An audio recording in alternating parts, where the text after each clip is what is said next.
Hi friends, union bank புதிய ATM கடை ATM machine centre போயிட்டு எப்படி நம்ம பின் ஜென்ரேட் பண்ணுறது. ஃபஸ்ட்டு உங்கள் வீட்டு பக்கத்தில் இருக்கிற union bank ATM machine centre போயிட்டு உங்கள் புதிய ஏடிஎம் கடை மிஷினில் இன்செர்ட் பண்ணிக்கோங்க.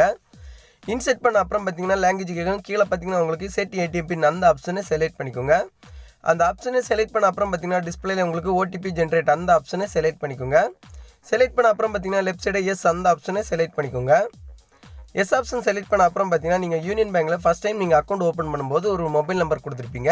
ஸோ அந்த மொபைல் நம்பருக்கு பேங்க்லேருந்து ஒன் டைம் ஓடிபி சென்ட் பண்ணுவாங்க. ஸோ அந்த ஓடிபியை நோட் பண்ணி வச்சுக்கிட்டு மறுபடியும் ஏடிஎம் மிஷின்லேருந்து உங்களோட ஏடிஎம் கார்டை ரிமூவ் பண்ணி எடுத்துக்கிட்டு மறுபடியும் ஏடிஎம் கார்டை மிஷினில் இன்செர்ட் பண்ணிக்கோங்க. இன்செர்ட் பண்ண அப்புறம் பார்த்தீங்கன்னா மறுபடியும் உங்களுக்கு டிஸ்பிளேல லாங்குவேஜ் கேட்கும். கீழே பார்த்தீங்கன்னா செட் ஏடிஎம் பின் அந்த ஆப்ஷனை செலக்ட் பண்ணிக்கோங்க.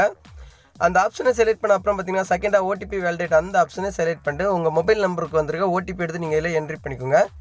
ஓடிபி என்ட்ரி பண்ணிட்டு டிஸ்பிளேல பார்த்தீங்கன்னா ப்ளீஸ் என்டர் யுவர் நியூ பின் கேட்கும். உங்களுக்கு பிடிச்ச மாதிரி ஒரு 4 நம்பர் நீங்கள் என்ட்ரி பண்ணிங்கன்னா உங்களோட ஏடிஎம் கார்டுக்கு பின் செட்